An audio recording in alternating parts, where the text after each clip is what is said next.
আবারও বলি, আমি কিন্তু নিজে আগে ইঞ্জেকশন দিতে পারতাম, এখন আমি নিজে দিচ্ছি, কিন্তু চামড়াটা টান দেওয়া আমার পক্ষে সম্ভব। আমি সবগুলা বলছি কি পরিমাণ দিচ্ছি, কত ওজনের মধ্যে আমি কতটুক পরিমাণ দিতেছি, অবশ্য আপনাদের কি। আসসালামু আলাইকুম রহমতুল্লাহ, প্রিয় খামারি ভাইরা।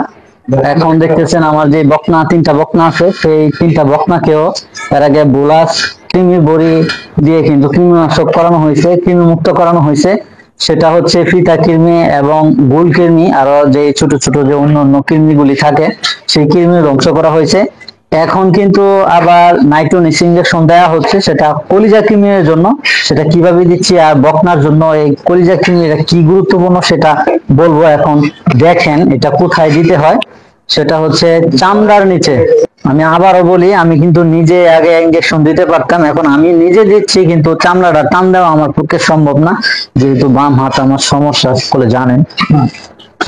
ধরেন এদিকে রাখ, কথা ধরেন এদিকে আইন রাখ নিচের ভাই,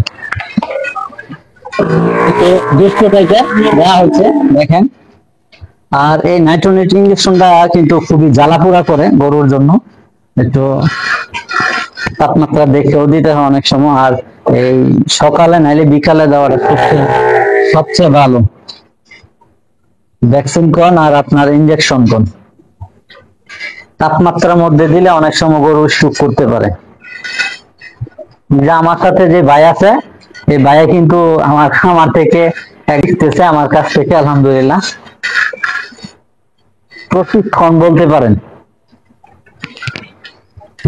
নিজে দেখে শিখতেছে একবারে। আমি কিন্তু এভাবে এই দুইটাকেও এভাবে দেব কৃমিনাশক। এটা করানোর উদ্দেশ্য হচ্ছে যে বোলাসটা খাওয়ানো হয়েছে কৃমি ধ্বংস করার জন্য, সেই বোলাসের মাধ্যমে কিন্তু যা কৃমি যেগুলি হয় সেগুলি কিন্তু এখনো বেঁচে রয়েছে। সেই জন্য কিন্তু এই নাইট্রোনিক্স ইনজেকশনটা ব্যবহার করলে যে কৃমির মধ্যে যে কৃমিগুলো হয়েছে, যেটা গরুর জন্য ক্ষতি করতেছে, গরু শুকায় যাচ্ছে, গরু খাওয়া দাওয়া কমায় দিচ্ছে, এবং কলিজা যদি নষ্ট হয়ে যায় অনেক সময় গরু সমস্যা হয়, আস্তে আস্তে শুকাইতে শুকাইতে কোনো এক সমস্যায় মারা যায়।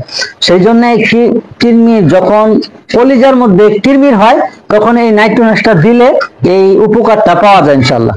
আমি আপনাদেরকে এই ধারণা দিচ্ছি, এইগুলো দিব ইনশাল্লাহ। ভিডিওটা লম্বা করব না, এটা দেখেন একটু যেভাবে ঢাকায়া আগে নিতে হয়। আমি সবগুলা বলছি কি পরিমাণ দিচ্ছি, কত ওজনের মধ্যে আমি কতটুক পরিমাণ দিতেছি, অবশ্য আপনাদেরকে একটু জানাচ্ছি, তো ধৈর্য ধরে দেখেন।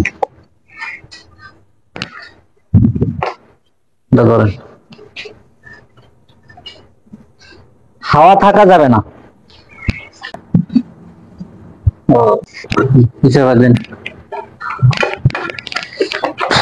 প্রত্যেকটা গরুকে বকনাকে এভাবে গলা দিতে হয়, নাহলে অনেক সময় দেখা গেছে চাকা হয়ে যায়, পরে বেশি কাজে আসে না।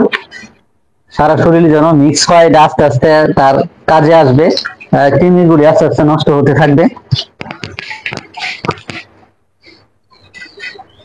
এখন বলি কি পরিমাণে দিচ্ছি। এটা বডি ওয়েট ধরছি আমি 100 কেজির একটু উপরে। এটাকে আমি দিচ্ছি, এই বাছুরকে দিচ্ছি অবশ্য 6 মিলি 6 ml নাইট্রোনিক্স ইনজেকশনটা। আর এই বাছুরকে আমি ধরছি 100 কেজি 150 কেজির কাছাকাছি, সব টোটাল বডি ওয়েট হিসাবে। এটাকে আমি দিচ্ছি 8 মিলি 8 ml। আর ওইটাকেও দেবো আমি 6 মিলি, 100 কেজির একটু উপরে ধরা 6 মিলি দিচ্ছি। কৃমির ডোজটা যদি আপনার একটু কম পড়ে তাহলে কিন্তু কৃমি থেকে যায়, কৃমি মরে না, সেই জন্য একটু বেশি হলে কোনো সমস্যা নেই। এই পর্যন্তই, অন্য নতুন কোনো ভিডিওতে আবার হাজির হয়ে যাব। আসসালামু আলাইকুম ওয়া রাহমাতুল্লাহ।